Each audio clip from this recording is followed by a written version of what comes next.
Welcome to the MBD podcast, a show where we dig into what's actually working or not when it comes to scaling businesses with the people who've been there. Today's guest has been there, is there, and I'm going to allow him to go ahead and introduce yourself, what you're doing, and kind of where you're at. Jason, it's a pleasure being on with you. Jon Mathews. I am a current vice president of sales for an organization called Buxton. We are a consumer data analytics organization. So I run the entire sales organization over here and been with the company since January of this year. Awesome. So, in running sales, what are things that when you go into an organization that you find that they're struggling within that area that you're able to help them overcome because maybe they're failing at it and they're trying to get through it and they've added you for your expertise? So, kind of how do you approach that? Yeah, I mean, great. I think that's a great question, Jason. Now, obviously, I look at where I'm at in my career, right? Been doing this now for 15 years, started out in inside sales, moved my way into outside sales quickly. I actually got into leadership at a very young age. And so I think that's really has kind of taught me at a younger age of how to come into organizations and really do it the right way. Right. And so now I'm at a point in time in my life and in my career where, organizations calling me to say, "Hey, Jon, we have a mess. We Mm, need you to come clean this up and we need to get growth back on the center of things." And so, that's a great question when you ask, hey, how do you come into a company and, bring about change? And I think when I look at my specialty specifically within sales, I look at a multitude of things, right? I think number one for me, Jason, is one, start with listening in mm, diagnosis, right? yeah. For me, let's share the first thing that you want to do with this is listen to the team. I want to listen to our customers and to our leadership, right? I want to get point of views from everyone within the organization that touches sales, which, from my perspective, go to market is not just sales, right? It's sales, marketing, customer success, products, right? I want to get all those departments in place, hear them out, right? What is the current state, right? What are our areas of specialty? Where are our pain points and challenges been, and what's working, what isn't working, right? And so diving more into that motion, I want to better understand from everyone's different point of views of, yeah, what do you think we're doing well here? And essentially, what do you think we're not doing so well here? Right. Mm, And, an example of that is I start by understanding what's in place. What does the team struggle with today? What is the customer's value, right? What is our ultimate value driver? And why customers purchase from us, right? That gives me kind of like the baseline to understand, okay, now I know it, now I understand who we are and what we do and how we provide value to our customers. Now let me dive into the teams to understand, again, what are we successfully doing today and what are we not doing so well? I think that's first piece, right? I look at the second point, I say, clarify with vision and priorities. I think there's a lot of individuals, that come in from the outside, and it's very important to emphasize the fact is you have to paint a vision. mm, And you have to kind of create that roadmap. Obviously that's going to take you a little bit of time, right? Within the first 30 to 60 days as you get your bearings and so forth. But within that, personally me, I like to align with, myself and other leaders in the company and the CEO on the go-to-market vision.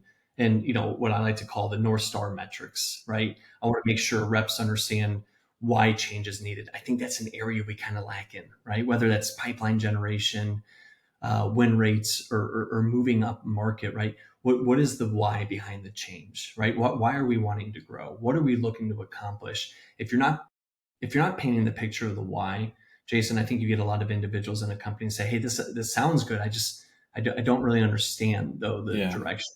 To get the So buy-in. Yeah. yeah, you do want to create the buy-in, right? And I think a lot of people, we maybe touch on the surface level of why, but I really like the detail, the why out. I really like to get transparent with that. Like an example is sales teams don't resist change when they understand the why. And I say sales, Jason, that could probably that's applied to every type of individual Right. who are, Yeah. and I think you would agree with that. So my job as a leader is really to connect the dots between my CEO, the company's vision, and the daily activities of what my team does to help us achieve that. Right. So I think again to emphasize clarify the vision and your priorities and what's going to be important for those pieces. Right. I think a third piece for me coming in from the outside is build trust through some quick wins.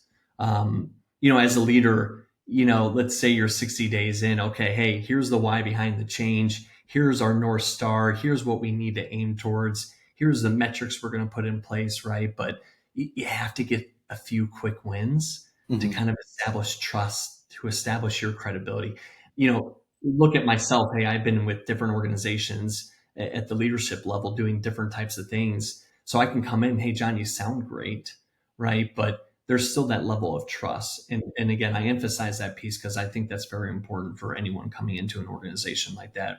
You don't um, you don't overhaul everything on day one.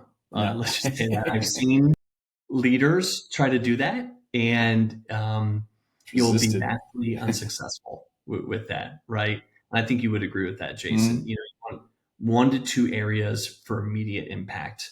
For example, is that maybe better pipeline management, tighter discovery, sharper forecasting. Maybe jumping on some calls with them, right, and so forth. You want quick wins to create buy-in and momentum for deeper change, right? So again, me, an example, if I can help a rep win a deal faster with a new process that I would love to get our company towards, now you're building trust with one person, right? And that opens the door for bigger shifts to say, hey, guys, wow, John, I just won this opportunity from this new motion John showed me. I mean, this is fantastic, right? Maybe we should all be Yeah. trying it this way.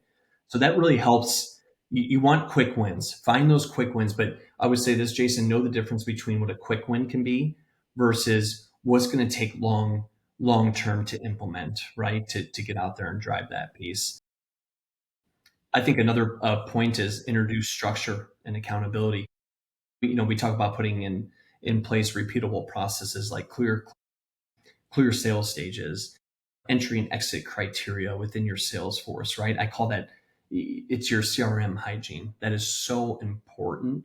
And a lot of companies are, when I come into organizations, I see a little bit of different directions on how they manage the sales Hmm. force, but that is so imperative, not only for sales, but for, my CEO, for other departments, right? Forecasting rigor. What's your commit versus best case, right? Those are things we have to get aligned on. Those are things we need to do well, because obviously too, I can't budget, I can't plan things. Our C-suite, CFO, CEO, we can't plan out budgets or headcount or anything else that we want within a future state of, we're obviously not knowing where we're landing, right? So forecasting bigger is very important. And then I would say, pipeline creation expectations. Structure isn't bureaucracy; it's about giving reps clarity so they can focus on selling within that piece. So you definitely want to introduce some structure and accountability. I think structure and accountability can certainly come within the first 60 to 90 days. In fact, that's something that, given my time, I've stepped into organizations from the outside, and uh, I've tackled it in different ways. I think I'm getting a little bit sharper as I get older, and a little bit wiser in how I do that. But structure and accountability is my best friend when I come in to any organization within the first 60 to 90 days, right? Yeah, I see that too because like one of the things I do is that you get there and you're trying to kind of gauge the direction of the winds, and you're like, well, okay, guys, how are you reporting? And with the sales team, a lot of times it'll just be generated total revenue by the individual, but you're missing so much just by that overarching thing. Because I always found, coming from an analytical background, it's like if it's important, measure it, right? Well, how many calls are you making? How many emails are you answering? And then you start tallying up, and you look at the guy who's generating the most revenue, and certain businesses, you're like, well, these are kind of what he's doing to get to this point. So then it's just a numbers game, right? And then it's just like, well, why aren't you doing the basics to hit these numbers? And if they're hitting these numbers, then you're like, oh, I need to train them on how to sell. So it's like, yeah, the accountability, having that reporting, having that information to make decisions, because it leads into everything else. Because marketing's going, we're driving all these leads, and you're like, well, I got one guy who's answering 50 emails, I got another who's answering 5, and breaking things up and managing expectation and roles. Yeah, so No, I definitely. think you're spot on, Jason. And I love how you brought up your analytical background, because as a leader, I think years and years back, I was like, wow, everyone's talking about data. I'm like, I'm a great leader who can just go by my gut and experience. What do I need Right. data? Yeah. Right? But over like the last, I would say probably about 5 years, I have just drank the Kool-Aid of data, right? It is my North Star. It is not the say all be all at the end of the Mhm. day, right? Experience It's does come in. directional. Yeah, yeah. But data, I think Jason, you would agree with this. Data is the North Star, right? It will certainly give you direction, and especially in certain areas of where your sales funnel process might be broken, right? To your point, you brought up a successful rep. what is that individual doing, right? How many outbounds are they generating per month? Where are they seeing success in the sales funnel? Where are they very strong at, and so forth. So data is certainly one of those things now where I feel like I'm in one of those areas where I at times in my life and in my career where I've really balanced out the data and the human element side, Mm-hmm. which I still think there's a need, but there's Yeah. definitely both of those do come together within that. And I think kind of going back to our original line, going back from the outside coming in is, a few more points is one, just empowering and coaching the team. Mm-hmm. Change is never good. Change stinks when, reps feel, and you know what I mean? It's a lot of Again, people. Yeah. Yes. how Jason, you heard long that you word. gonna be here? It's like, You know what? Hey, Jason, believe it or not, I've heard that one a few times. Hey, John, how long are you going to stick around? It's like, well, right. I Yeah. hope for a little bit, but change. Yeah, a lot of people don't embrace change. Look, I've spent a lot of time in different variety of organizations, startups to mid-level as a leader. And look, change is always going to happen. Change has to occur, right? If we continue to be the same organization that we were 3 years ago, we're not going to grow, right? You are going to notice you're going to hit a dead wall at some point. So you have to almost like you as a leader have to be willing and excited about the change, but it has to be the right change, right? And it's the right change focused in the right direction. So you have to empower and coach your teams, and like you need reps to feel invested in and supported. And that's one area I see a lot coming in from the outside where I would say feedback has been, hey, I haven't felt supported a lot. I've been kind of gluing some things together myself, and I just need a little bit more support, right? So I think the need is there.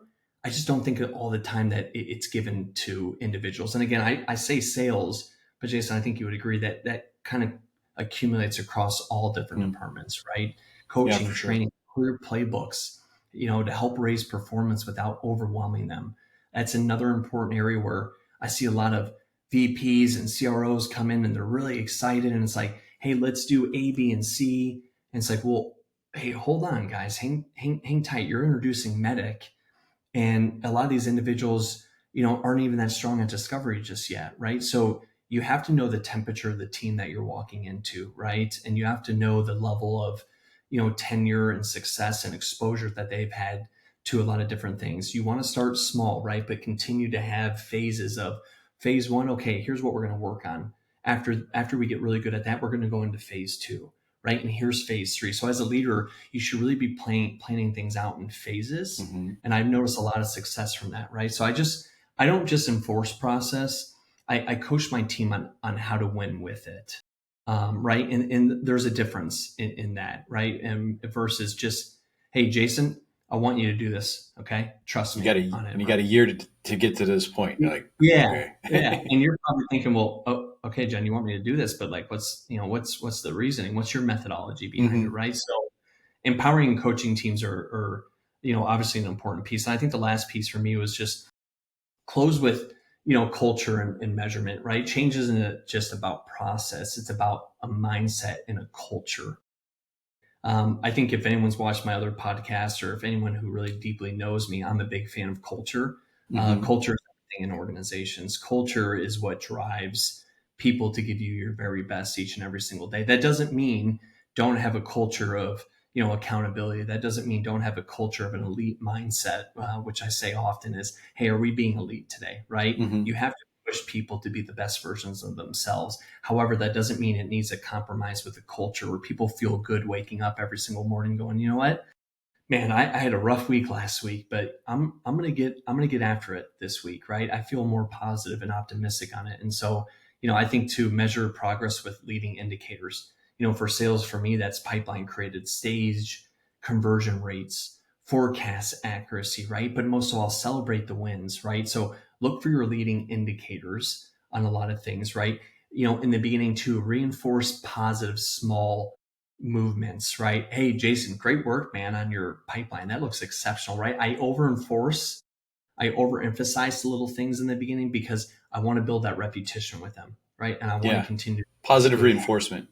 yeah, yeah. And it's not, I don't overdo it with positive reinforcement, right? If Jason, if I'm saying great work to you every day, It that becomes, loses its touch. Yeah. yeah, it becomes stale in some form, right? But when you do see those small changes in accountability and those in the team kind of shaping into those, right, and leveraging it and utilizing it, you do want to celebrate those small wins a little bit, right? So ultimately bringing change means building a culture where reps believe they can win and where we measure what matters, right? And I think a lot of companies get stuck in measuring the wrong things versus the right habits you want to measure that equates to success, in my opinion. Yeah. Yeah, it made me think of something of dealing with reps and trying to give them feedback. And what I came to find success with was I'd ask them, so what did you do well, and what could you do better? And a lot of times when you're going through this and they're bought in, they understand the process, they'll tell you what, and you'll be like, you already know what to do. Like, Yeah, you just made yeah. this difficult discussion very easy. All right, so now how are we going to fix that, right?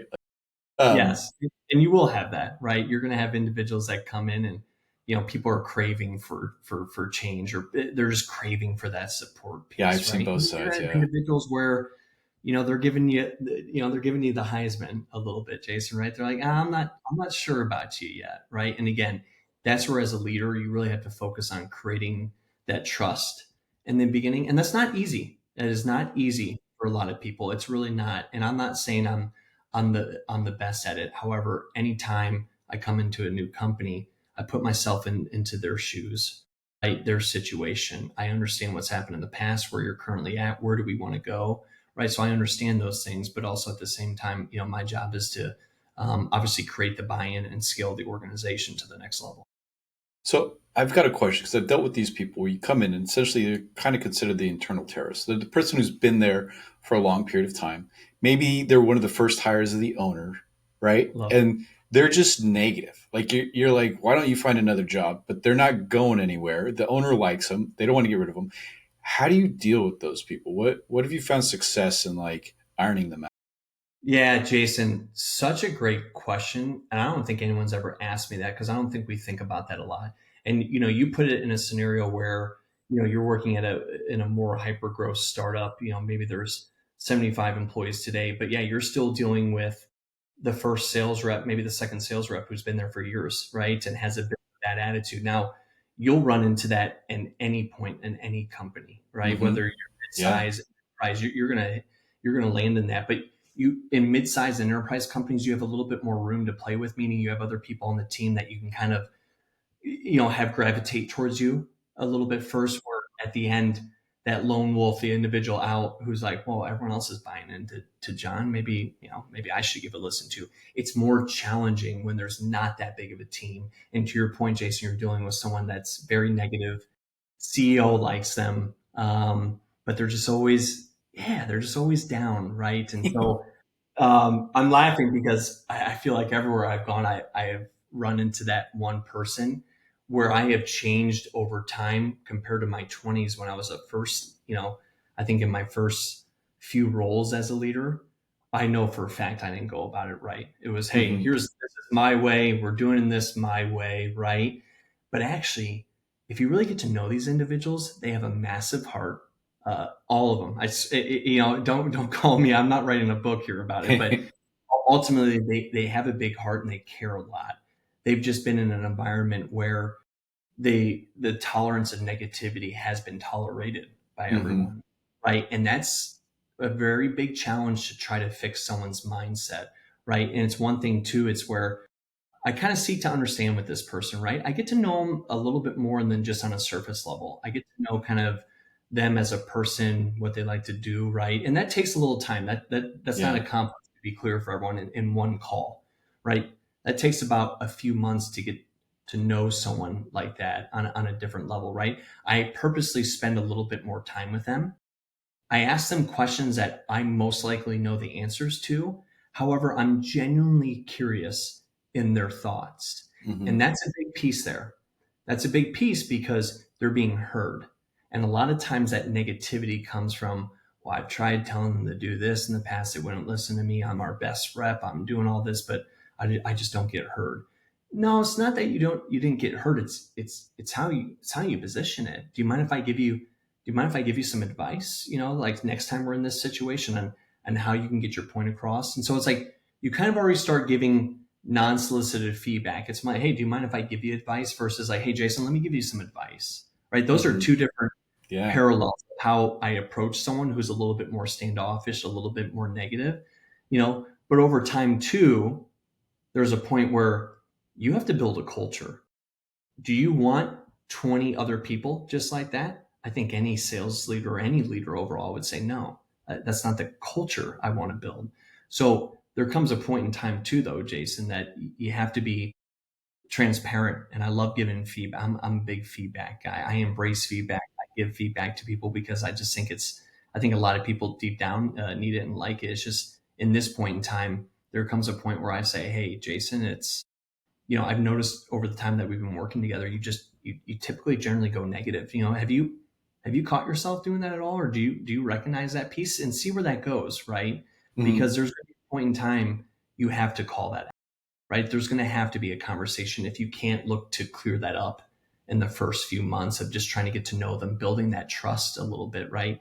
There is going to be a point in time you have tried everything in the book and there's still that person. Well, you have to ask yourself, hey, are we building around one person, or are we building around a company that can scale past 100 million in ARR? I think any CEO would say, well, Jason, of course I want to get past Yeah. 100 million in ARR.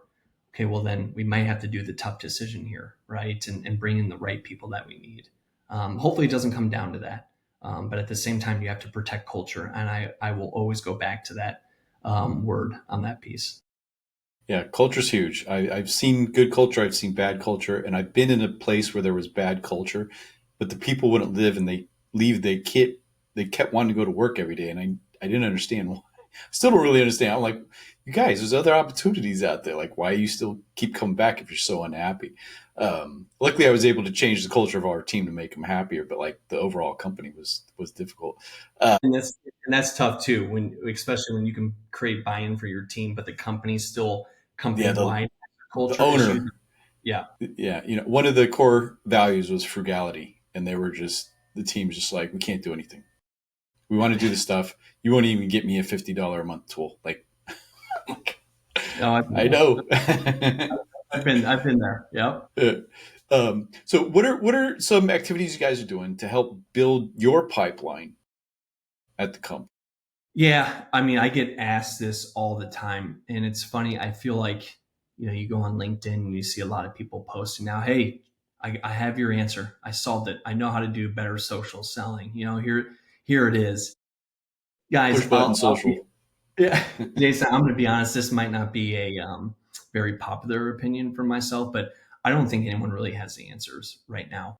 I say that because things are moving so fast and so Yeah. quick. AI is being introduced into everything right now. There is now an argument, Jason, which you're worried about, of how much AI do we incorporate? Do we eliminate the entire SDR team and just full out have AI automation, right? Do we just have sellers focus on selling, marketing, generate, our own leads? There are so many different viewpoints. And if you look at Hmm. selling nowadays too, when I first got into sales back in 2009, it was very different, right? Phone calls was a natural Smile thing. and dial. Smile and dial. You set meetings off a phone call and it worked. People picked up, Hmm. like that was natural. We didn't really get into the email side of things until like 2014, 2013, I feel like, right? And Yeah. that there was still a heavy emphasis of phones work better, right? Within that factor. But for me, it's like I always position myself when I get asked this, hey, John, what are you guys doing to build pipe? Is, for me, and this goes with everyone has a different preference of how they're sold or how they're connected to. For me on LinkedIn, I actually, for any sellers trying to get my attention, I probably respond more to an email, if you can grab my attention, versus LinkedIn. Odd, I know I'm on LinkedIn all the time. However, if I ask you, Jason, you might say, you know what, you want to set a meeting with me, you'll probably have more luck with me on LinkedIn versus email. Someone else could say you might have more luck with me on a phone call than you will Hmm. email or LinkedIn, right? So my point being, and where I'm going with this, Jason, everyone is different. So when you're building pipe, you have to recognize that everyone's going to have a different avenue. Everyone's going to have a different trigger point of how they respond to you, right? And Hmm. so for me overall, the way we're building things is, one, you have to hit every single avenue. what's your plan of attack on email? What's your plan of attack with phone calls? What does that flow look like? Is it a good balance? Is it a good breakup, right? Within that piece, how much are you putting emphasis on LinkedIn and sending messages within that? There's now LinkedIn video chats, or there's tools out there now too where you can go out and obviously create a 20-second video, which is a little bit more personalized, right? So you account for that piece. There's still networking, there's that's such a thing still, I promise you. In Hmm. fact, I feel like it's coming back a little bit where you're going to conferences and meeting people in person. Point being is you have to look at every single avenue of where you can meet your potential new prospect. And it's going to take time in this new world, I feel. And so the way we're doing it here is we're putting a heavy emphasis on marketing. So marketing does do quite a bit. I would say around 70%, 80% of the pipe build that we need. But also too with my teams under my sales leaders, my account executives are they're full cycle as well. So they're doing outbound while intaking inbound, right? Still doing that. Now their emphasis on outbound, we're not holding them to BDR numbers. I do generally laugh when I hear companies say, well, I'm holding my AEs to the same outbound meetings as my BDRs per month. And it's like, Jeez. yeah, let's be honest. That's silly. That's not going to work. Your Mm. AEs are I'm going to gonna get, burn someone out. Yeah. yeah, you're going to burn your AEs out because they're also taking on meetings coming in. They're taking on those inbounds. They're trying to be strategic and win opportunities, but then you're holding them to a high standard as well as outbound. For us, it's like, hey, AEs 4 quality outbounds per month. Book four net new Hmm. meetings a month, right? And obviously you have inbound coming in and so forth. And so I feel like we have a bit of a good balance here. But I will emphasize to say we hit every single channel that we can to try to drive the attention of that piece. On top of, you want to make sure you're really working with your marketing team. I see a lot of companies where marketing and sales, as we know, that relationship is very But siloed. split, yeah, because usually you got a different leader for each. Because I've managed on one side where I was, the marketing side and then the sales team. But then I've also managed where I had marketing and sales. When I had marketing and sales, they were much more in tune with what's going on because you're like, hey, we've got a promotion coming up. Now they know about the promotion. Or hey, we pulled that one out. Or the marketing team's talking with the sales team and they're learning from each other versus being siloed. And I see silos a lot. And that bridging that gap with culture and silos, bringing the teams together, right? It helps. Um, Agreed. Like I have monthly marketing and sales meetings, 30 mhm. minutes once per month, just the one to create the cohesivity, two to create that culture. But hey, here's what we have on the roadmap, right? Here's what we're looking from a marketing perspective. Great, awesome. Now we kind of know what campaigns we're running on that end, how we're driving some of our inbound leads, or what's the messaging, what's the flavor of the month or quarter that we're kind of focused on, and so forth. There's also ABM. You look at companies that want to go up market or look into the enterprise space. Hey, everyone, that is a very different beast compared to SMB and mid market. You really need a plan of attack when you go after enterprise, but that takes both marketing and sales working together to get you into the enterprise level. If you guys aren't working together, you might get lucky once in a while with one of your marketing campaigns lands or an AE's outbounding for several months and you finally land a meeting. Great, but if you're going after the enterprise side of things, marketing and sales have to be in lockstep, in my opinion. And all should have access to the marketing calendar because I've seen it where marketing holds the marketing calendar. I'm like, what do you got? Why were they doing that? Like, they should know this stuff. They need to know what's going on. It's like, oh, well, we didn't want this, that. And you're like, No, what? full. It's like for me, I've realized too that the more you try to hide, um, it's eventually gets out. You know what I It mean? does. Yeah. Yeah, and you want full transparency, especially if you're a startup, right? Compared to a more established organization, you want full transparency on everything that you do. Yeah. Well, awesome. So, where can people connect with you or learn more about what you're doing? Yeah, please, love if anyone connects with on LinkedIn. I'm always open to that. Jon Mathews on LinkedIn. Yeah, that's really where you're kind of find me. I keep the personal social life out of things, but from a work professional life, I love coaching and I love enabling the younger generation of leaders, first time leaders. I'm a big proponent of that in terms of coaching people, whether it's their first time sales job or gig or individuals who want to get into sales leadership, right? So I'm more than happy to connect with anyone. Obviously, still selective on some people who I connect with, right? I don't just connect with everyone, but if you're certainly want a conversation with me, I would love to connect, and I will certainly make time. Awesome. Well, I appreciate the time. Yeah, thanks, Jason. This was a lot of fun. Let's do it again. Awesome.